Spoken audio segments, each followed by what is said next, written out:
అదే RTV app వార్తల్ని క్షణాల్లో చదివే అవకాశం ఉంటుంది. ఒక న్యూస్ పేపర్, ఒక టెలివిజన్ ఛానల్ మీ చేతుల్లో ఎప్పుడూ ఉంటాయి. కాబట్టి ఈ కార్యక్రమాన్ని మొదలు పెడతాం. మిత్రులు దయచేసి ఎవరు వెళ్ళిపోవద్దు. మనం క్యాండిల్ వెలిగించి ఆ పాపకు మనం నివాళి అర్పించాల్సిన అవసరం ఉంది. తర్వాత ఏషియా అందరికీ నమస్కారం. ఈరోజు మనం ఎందుకు ఇక్కడ అసెంబ్లీ అయ్యాం మీ అందరికీ తెలుసు.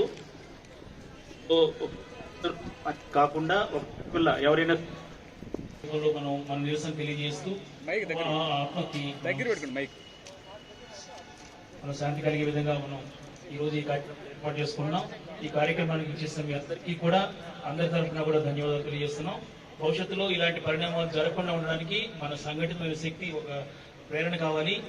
ప్రేరణ ద్వారా అటువంటి ప్రయత్నాలు చేసే వ్యక్తులందరూ కూడా భయంతో సందేశాన్ని మనం ఈరోజు మనం ఇక్కడ ఈ వేదిక ద్వారా మనం అందిస్తున్నాం. సో ఈ కార్యక్రమంలో పాల్గొన్న ప్రతి ఒక్కరికి ధన్యవాదాలు. నాకు ఈ అవకాశం ఇచ్చినందుకు కార్యక్రమం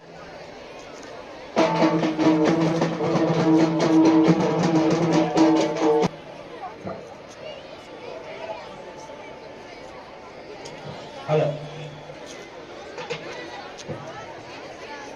ఎక్కడమ్మా నువ్వు లేనిది, నువ్వు చేయలేనిది, ఎక్కడమ్మా నీవు లేనిది.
మనం నేర్చుకోవాలి, బిడ్డలు నేర్చుకోవాలి.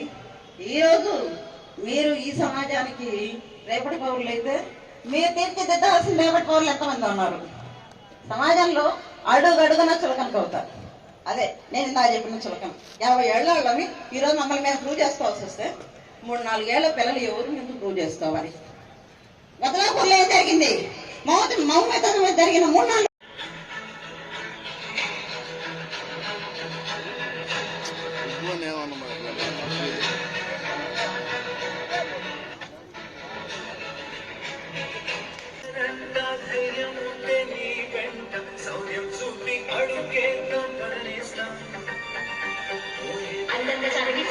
దోషం ఉందంటున్నాను. దుస్తుల్లో నేను జీవితంలో ముందుకు వెళ్ళాలని చెప్పినప్పుడు నా ఆకాంక్షలకు సంఖ్యలు వేసి మూలన పడేశారు.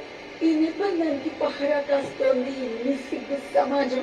నేను బయటపడకుండా అడ్డుకుంటోంది. ఒక్కొక్కసారి నన్ను నేను అడగాలనుకుంటున్నాను, ఆడపిల్లగా పుట్టడం నేను చేసిన నేరమా?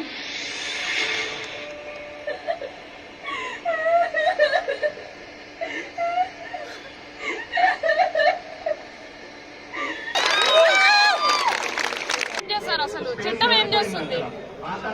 అసలు లాస్ ఏం చేస్తున్నాయి అసలు వర్క్ చేసే ప్లేస్ లోనే రక్షణ లేకపోతే ఇంకెక్కడ?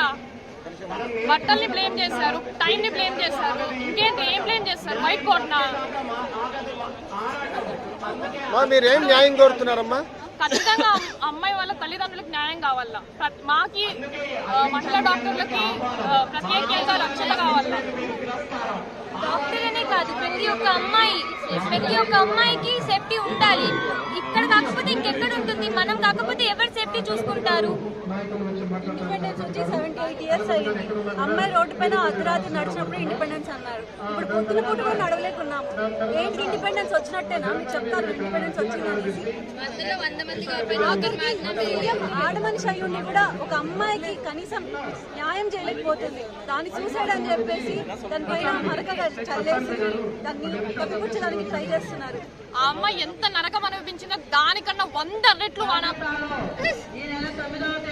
అనుభవించాలని చెప్తుంది. మరిన్ని వీడియోస్ కోసం ఛానల్ ని సబ్స్క్రైబ్ చేయండి. లేటెస్ట్ అప్డేట్స్ కోసం వాట్సాప్ ఛానల్ ని ఫాలో చేయండి. అండ్ లింక్ డిస్క్రిప్షన్ లో ఉంది.